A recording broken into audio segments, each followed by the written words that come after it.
Okie doke. All right, good. I think we're good. All right. This is we'll get the semantics of this all figured out, and hopefully it'll be a little better every time we do it.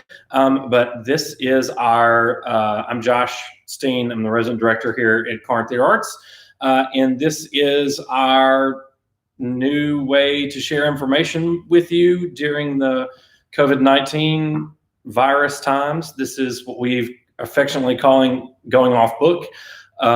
So thanks for hanging out with us. We'll try to make sure these are shareable easier on Facebook and all the social media platforms and stuff like that coming up, and hopefully the camera quality will be a little bit better and all that. So just bear with us. We're just getting going, but hopefully we won't have to do these for very long. So that's good. I felt it was important for us to make you feel as if you were still at home in the theater in some way.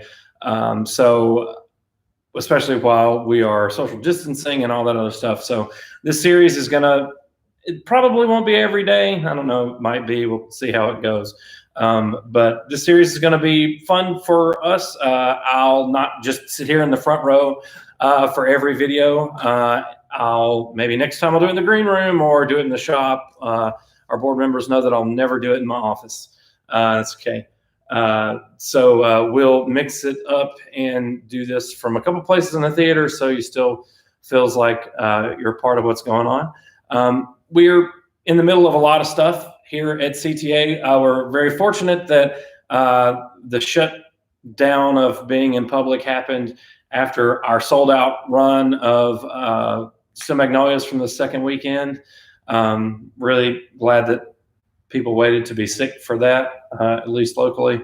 And it hit us at a weird time. So I'd like to share with you some news about some things before we get going, and the light just fell. It's live, I have to remember that. So first of all, our rehearsals for Frozen Junior are ongoing.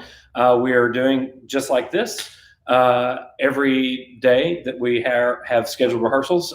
Music rehearsals are going on right now, so that when our cast does come back, they are ready to rock and roll. We'll put some movement to what they know, and we'll be ready to do Frozen for you just as soon as we can. More than likely, we will have to move the date for that, but we're not really sure of what's going on. So we're waiting on schools and calendars and things like that. So our plan is just to stick with it until we know more information, and then obviously you guys will know. Unfortunately, and we'll post this in a separate post, unfortunately it does mean, because of all this, that we will be canceling our production of Tennessee Williams Summer and Smoke, and more than likely we'll be canceling our production of On the Timing, 6 one-act plays. I really hope we don't have to cancel that one, but if we do end up having to perform Frozen here at CTA, then I'll just use the same set for Frozen, the same basics, guts of the set for Chicago that we'll use for Frozen. So that's a thing. We're just we'll update you when we know. When we know, you'll know. So there you go. Another bit of news. I really hate to share the news that we learned today that former president of our board of directors and board member and volunteer and just all around great friend, Mr. Paul Shoemaker, passed away today. If you won a Magnolia Award and got the actual award anytime in the past forever, except for that last time when I had to make them, then Mr. Paul made your Magnolia Award. Mr. Paul is influential here at CTA for a long time, and he was an incredible volunteer for us. We're really sad to learn that today, and his family are in our thoughts. We love Mr. Paul. He was a good guy. On a more positive note, if you are following along with us on our social media, hopefully you have seen the challenge that I have set forth to our volunteers, our 10 days, 10 roles bucket list challenge. Go look on our social media to see what that's all about. Everybody wants to play this role. It's like a dream role for them. So it's a bucket list role. It's day 4 for me, so I've already I started mine out with Hedwig from Hedwig and the Angry Inch.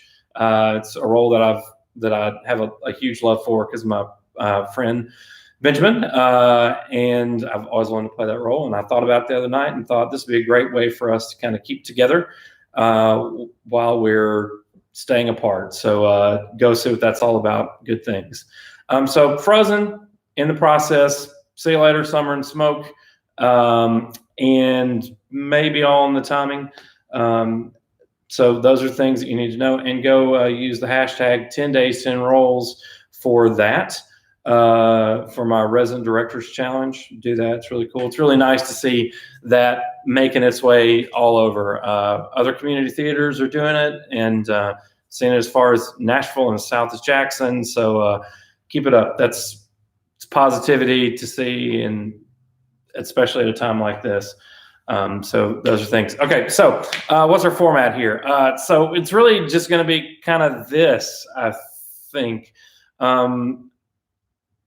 Today I've selected something to read to you guys, and it's not going to just be a book every time. I think some Shakespeare is definitely, it's a great way to introduce some Shakespeare things that we're going to, you'll see a little bit more about and hear more about for next season through this platform, which is really cool.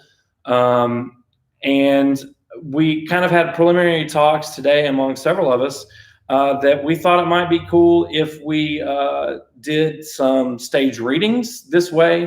It was about this time last year that we had to cancel our performance of Proof.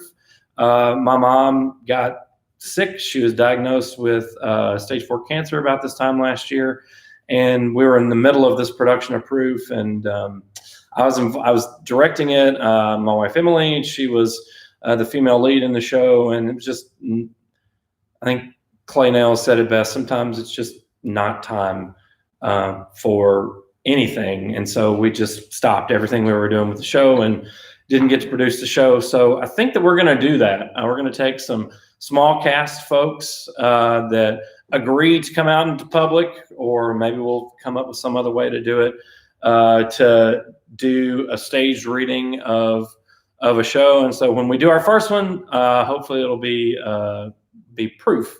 That'll be fun. It's a great show. It's not for everybody, but it's a great show and for people. So we'll see how that goes.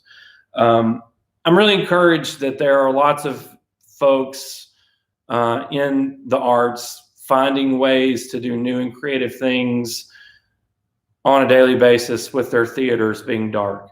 If you're connected with any other theater on social media, you've seen the story of the Ghost Light. We don't have a Ghost Light here at CTA, and I couldn't even buy one now if I wanted to, because Amazon's shipping dates are funky right now.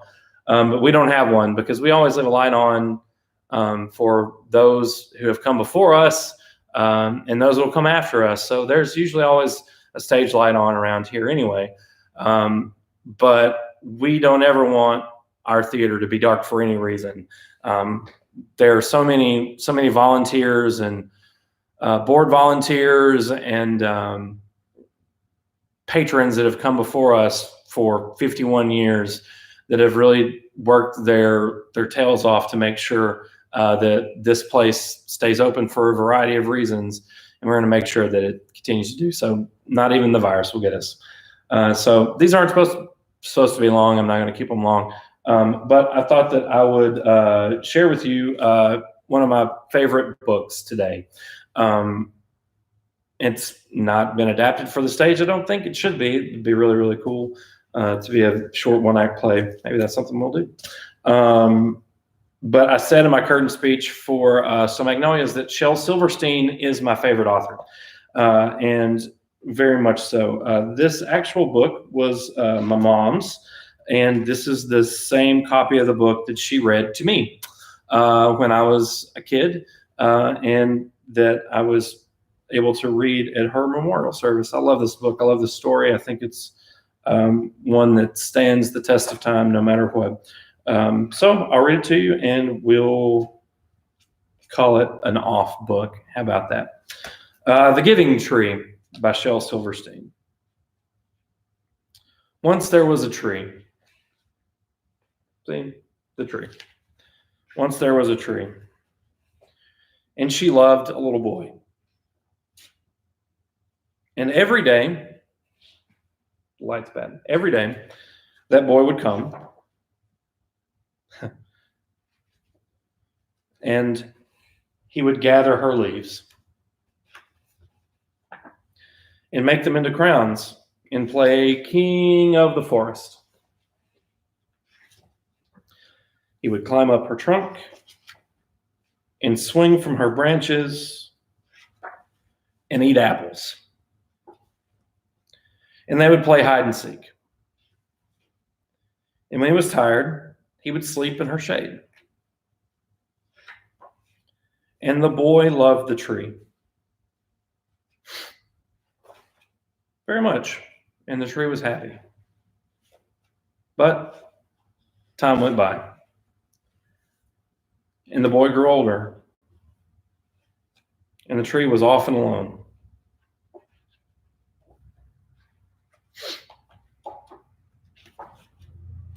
Then one day the boy came to the tree, and the tree said, "Come, boy, come and climb up my trunk and swing from my branches, and eat apples and play in my shade and be happy." "I'm too big to climb in place," said the boy. "I want to buy things and have fun. I want some money. Can you give me some money?" "I'm sorry," said the tree, "but I have no money. I have only leaves and apples." "Take my apples, boy, and sell them in the city. Then you will have money and you will be happy." So the boy climbed up the tree and gathered her apples and carried them away. And the tree was happy. But the boy stayed away for a long time, and the tree was sad. And then one day the boy came back, and the tree shook with joy and said, "Come, boy, climb up my trunk and swing from my branches and be happy." "I'm too busy to climb trees," said the boy. "I want a house to keep me warm," he said. "I want a wife and I want children, and so I need a house. Can you give me a house?" "I have no house," said the tree. "The forest is my home, but you may cut off my branches and build a house. Then you will be happy." And so the boy cut off her branches and carried them away to build his house. And the tree was happy. But the boy stayed away for a long time. And when he came back, the tree was so happy she could hardly speak. "Come, boy," she whispered, "come and play." "I'm too old and sad to play," said the boy. "I want a boat to take me far away from here. Can you give me a boat?" "Cut down my trunk and make a boat," said the tree. "Then you can sail away and be happy." And so the boy cut down her trunk and made a boat and sailed away. And the tree was happy, but not really. And after a long time, the boy came back again. "I'm sorry, boy," said the tree, "but I have nothing left to give you. My apples are gone." "My teeth are too weak for apples," said the boy. "My branches are gone," said the tree. "Cannot swing on them. I'm too old to swing on branches," said the boy. "My trunk is gone," said the tree. "You cannot climb." "I'm too tired to climb," said the boy. "I'm sorry," sighed the tree. "I wish that I could give you something, but I have nothing left. I'm just an old stump. I'm sorry." "I don't need very much now," said the boy. "Just a quiet place to sit and rest. I'm very tired." "Well," said the tree, straightening herself up as much as she could, "well, an old stump is good for sitting and resting. Come, boy, sit down. Sit down and rest." And the boy did. And the tree was happy. The end. It's funny, I just picked this up off our bookshelf today. I didn't thumb through it or anything before throwing it in the car. I don't think I was the one that put this in this book when I read it at my mom's memorial service, which is even weirder. There's this photo of me and my parents and my sister by those paper mache masks that are still up in the attic after winning a Magnolia Award for Bye Bye Birdie, I think it was, in 2003, 2004. Full circle. That's it. That's our going off book for today. We'll let you know when they come back. Have any suggestions, please let us know, and we'll take them and see you there. Thanks.